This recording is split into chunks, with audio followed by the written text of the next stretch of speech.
The Book of Daniel. Daniel chapter 5. King Belshazzar gave a great banquet for 1,000 of his nobles and drank wine with them. While Belshazzar was drinking his wine, he gave orders to bring in the gold and silver goblets that Nebuchadnezzar his father had taken from the temple in Jerusalem, so that the king and his nobles, his wives and his concubines might drink from them. So they brought in the gold goblets that had been taken from the temple of God in Jerusalem, and the king and his nobles, his wives and his concubines drank from them. As they drank the wine, they praised the gods of gold and silver, of bronze, iron, wood, and stone. Suddenly, the fingers of a human hand appeared and wrote on the plaster of the wall near the lampstand in the royal palace. The king watched the hand as it wrote. His face turned pale, and he was so frightened that his legs became weak and his knees were knocking. The king summoned the enchanters, astrologers, and diviners. Then he said to these wise men of Babylon, "Whoever reads this writing and tells me what it means will be clothed in purple and have a gold chain placed around his neck, and he will be made the third highest ruler in the kingdom." Then all the king's wise men came in, but they could not read the writing or tell the king what it meant. So King Belshazzar became even more terrified, and his face grew more pale. His nobles were baffled. The queen, hearing the voices of the king and his nobles, came into the banquet hall. "May the king live forever," she said. "Don't be alarmed. Don't look so pale. There is a man in your kingdom who has the spirit of the holy gods in him. In the time of your father he was found to have insight and intelligence and wisdom like that of the gods. Your father, King Nebuchadnezzar, appointed him chief among the magicians, enchanters, astrologers, and diviners. He did this because Daniel, whom the king called Belteshazzar, was found to have a keen mind and knowledge and understanding, and also the ability to interpret dreams, explain riddles, and solve difficult problems. Call for Daniel, and he will tell you what the writing means." So Daniel was brought before the king, and the king said to him, "Are you Daniel, one of the exiles my father the king brought from Judah? I have heard that the spirit of the gods is in you, and that you have insight, intelligence, and outstanding wisdom. The wise men and enchanters were brought before me to read this writing and tell me what it means, but they could not explain it. Now I have heard that you are able to give interpretations and to solve difficult problems. If you can read this writing and tell me what it means, you will be clothed in purple and have a gold chain placed round your neck, and you will be made the third highest ruler in the kingdom." Then Daniel answered the king, "You may keep your gifts for yourself and give your rewards to someone else. Nevertheless, I will read the writing for the king and tell him what it means. Your Majesty, the Most High God gave your father Nebuchadnezzar sovereignty and greatness and glory and splendor. Because of the high position he gave him, all the nations and peoples of every language dreaded and feared him. Those the king wanted to put to death, he put to death. Those he wanted to spare, he spared. Those he wanted to promote, he promoted. And those he wanted to humble, he humbled. But when his heart became arrogant and hardened with pride, he was deposed from his royal throne and stripped of his glory. He was driven away from the people and given the mind of an animal. He lived with the wild donkeys and ate grass like the ox, and his body was drenched with the dew of heaven, until he acknowledged that the Most High God is sovereign over all kingdoms on earth, and sets over them anyone he wishes. But you, Belshazzar, his son, have not humbled yourself, though you knew all this. Instead, you have set yourself up against the Lord of heaven.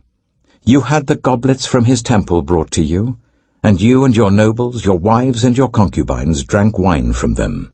You praised the gods of silver and gold, of bronze, iron, wood, and stone, which cannot see or hear or understand. But you did not honor the God who holds in his hand your life and all your ways. Therefore, he sent the hand that wrote the inscription. This is the inscription that was written: Mene, Mene, Tekel, Parsin. Here is what these words mean. Mene. God has numbered the days of your reign and brought it to an end. Tekel. You have been weighed on the scales and found wanting. Pires. Your kingdom is divided and given to the Medes and Persians. Then, at Belshazzar's command, Daniel was clothed in purple, a gold chain was placed round his neck, and he was proclaimed the third highest ruler in the kingdom. That very night, Belshazzar, king of the Babylonians, was slain, and Darius the Mede took over the kingdom at the age of 62. Daniel chapter 6. It pleased Darius to appoint 120 satraps to rule throughout the kingdom, with 3 chief ministers over them, one of whom was Daniel. The satraps were made accountable to them, so that the king might not suffer loss. Now Daniel so distinguished himself among the chief ministers and the satraps by his exceptional qualities, that the king planned to set him over the whole kingdom. At this, the chief ministers and the satraps tried to find grounds for charges against Daniel in his conduct of government affairs, but they were unable to do so. They could find no corruption in him, because he was trustworthy and neither corrupt nor negligent. Finally, these men said, "We will never find any basis for charges against this man Daniel, unless it has something to do with the law of his God." So these chief ministers and satraps went as a group to the king and said, "May King Darius live forever. The royal ministers, prefects, satraps, advisers, and governors have all agreed that the king should issue an edict and enforce the decree that anyone who prays to any god or human being during the next 30 days, except to you, your majesty, shall be thrown into the lion's den. Now, your majesty, issue the decree and put it in writing so that it cannot be altered, in accordance with the law of the Medes and Persians, which cannot be repealed." So King Darius put the decree in writing. Now when Daniel learned that the decree had been published, he went home to his upstairs room where the windows opened towards Jerusalem. 3 times a day he got down on his knees and prayed, giving thanks to his God, just as he had done before. Then these men went as a group and found Daniel praying and asking God for help. So they went to the king and spoke to him about his royal decree. "Did you not publish a decree that during the next 30 days, anyone who prays to any god or human being except to you, your majesty, would be thrown into the lion's den?" The king answered, "The decree stands, in accordance with the law of the Medes and Persians, which cannot be repealed." Then they said to the king, "Daniel, who is one of the exiles from Judah, pays no attention to you, your majesty, or to the decree you put in writing. He still prays 3 times a day." When the king heard this, he was greatly distressed. He was determined to rescue Daniel and made every effort until sunset to save him. Then the men went as a group to King Darius and said to him, "Remember, your majesty, that according to the law of the Medes and Persians, no decree or edict that the king issues can be changed." So the king gave the order, and they brought Daniel and threw him into the lion's den. The king said to Daniel, "May your God, whom you serve continually, rescue you." A stone was brought and placed over the mouth of the den, and the king sealed it with his own signet ring and with the rings of his nobles, so that Daniel's situation might not be changed. Then the king returned to his palace and spent the night without eating and without any entertainment being brought to him, and he could not sleep. At the first light of dawn, the king got up and hurried to the lion's den. When he came near the den, he called to Daniel in an anguished voice, "Daniel, servant of the living God, has your God, whom you serve continually, been able to rescue you from the lions?" Daniel answered, "May the king live forever. My God sent his angel, and he shut the mouths of the lions. They have not hurt me, because I was found innocent in his sight. Nor have I ever done any wrong before you, your majesty." The king was overjoyed, and gave orders to lift Daniel out of the den. And when Daniel was lifted from the den, no wound was found on him, because he had trusted in his God. At the king's command, the men who had falsely accused Daniel were brought in and thrown into the lion's den along with their wives and children. And before they reached the floor of the den, the lions overpowered them and crushed all their bones. Then King Darius wrote to all the nations and peoples of every language in all the earth, "May you prosper greatly. I issue a decree that in every part of my kingdom people must fear and reverence the God of Daniel. For he is the living God, and he endures forever. His kingdom will not be destroyed, his dominion will never end. He rescues and he saves. He performs signs and wonders in the heavens and on the earth. He has rescued Daniel from the power of the lions." So Daniel prospered during the reign of Darius and the reign of Cyrus the Persian.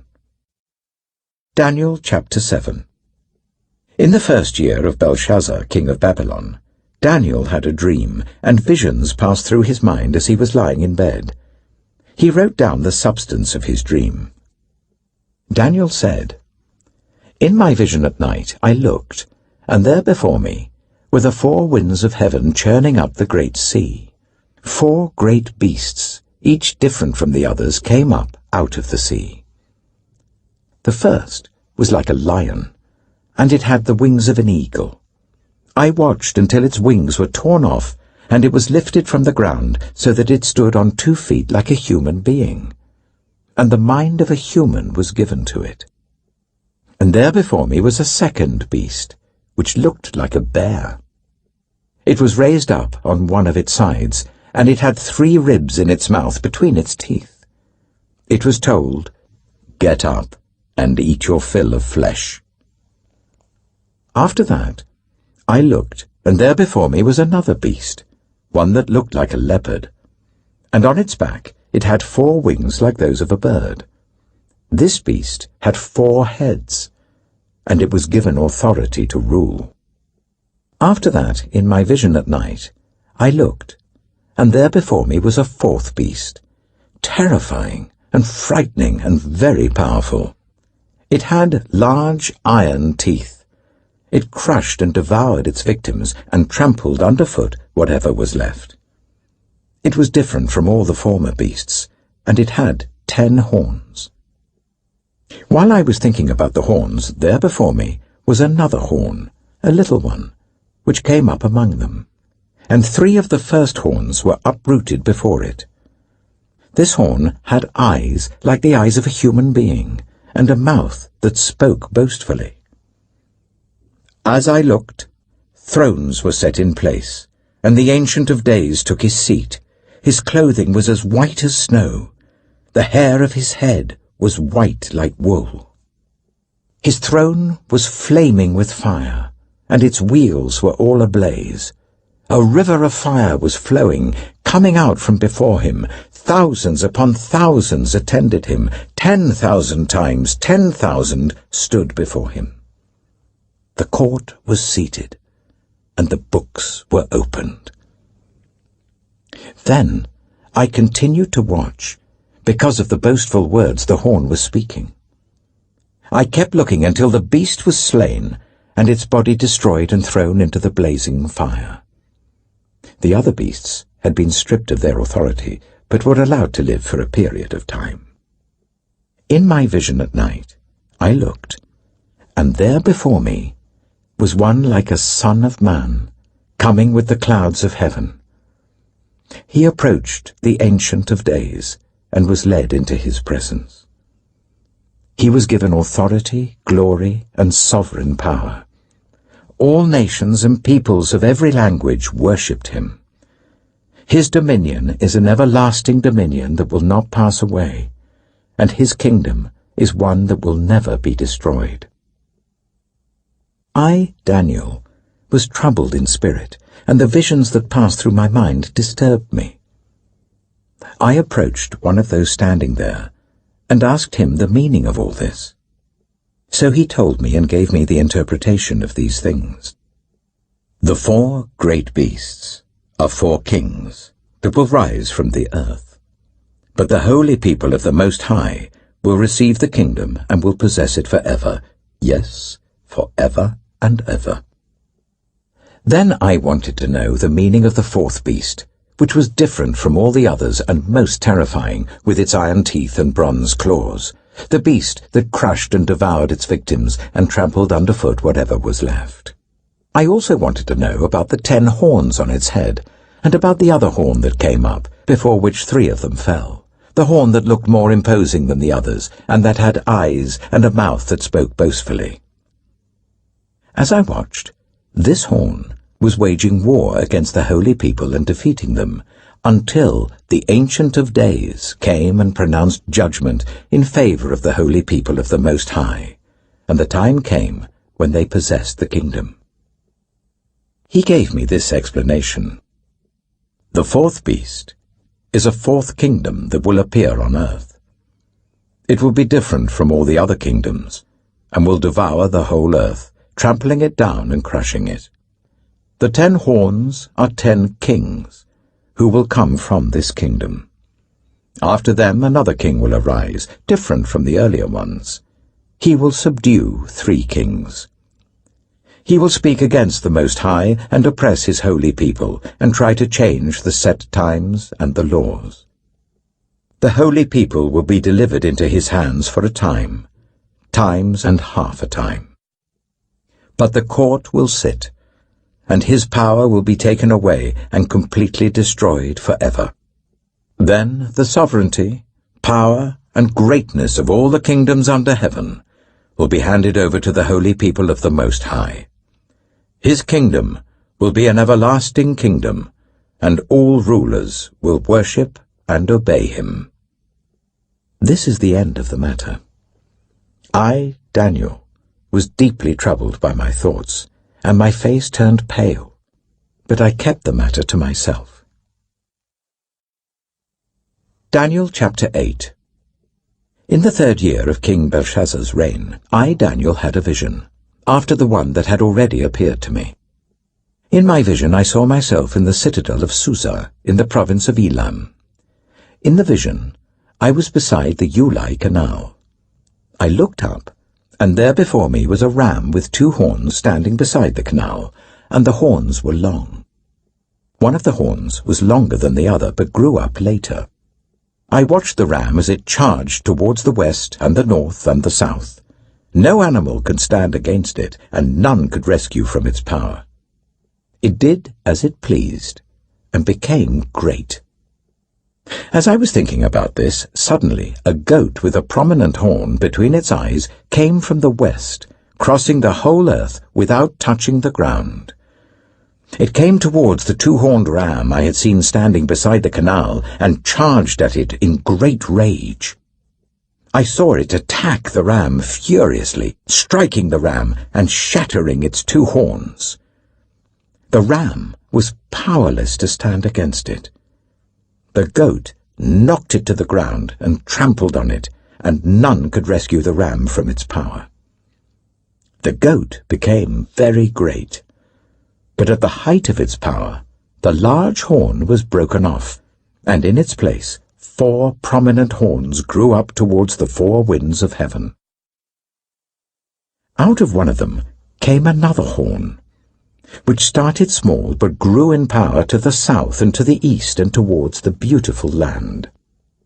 It grew until it reached the host of the heavens, and it threw some of the starry host down to the earth and trampled on them. It set itself up to be as great as the commander of the army of the Lord. It took away the daily sacrifice from the Lord, and his sanctuary was thrown down. Because of rebellion, the Lord's people and the daily sacrifice were given over to it. It prospered in everything it did, and truth was thrown to the ground. Then I heard a Holy One speaking, and another Holy One said to him, "How long will it take for the vision to be fulfilled? The vision concerning the daily sacrifice, the rebellion that causes desolation, the surrender of the sanctuary, and the trampling underfoot of the Lord's people." He said to me, "It will take 2,300 evenings and mornings. Then the sanctuary will be reconsecrated." While I, Daniel, was watching the vision and trying to understand it, there before me stood one who looked like a man. And I heard a man's voice from the Uli calling, "Gabriel, tell this man the meaning of the vision." As he came near the place where I was standing, I was terrified and fell prostrate. "Son of man," he said to me, "understand that the vision concerns the time of the end." While he was speaking to me, I was in a deep sleep with my face to the ground. Then he touched me and raised me to my feet. He said, "I am going to tell you what will happen later in the time of wrath, because the vision concerns the appointed time of the end. The two-horned ram that you saw represents the kings of Media and Persia. The shaggy goat is the king of Greece, and the large horn between its eyes is the first king. The 4 horns that replace the one that was broken off represent 4 kingdoms that will emerge from his nation, but will not have the same power. In the latter part of their reign, when rebels have become completely wicked, a fierce-looking king, a master of intrigue, will arise. He will become very strong, but not by his own power.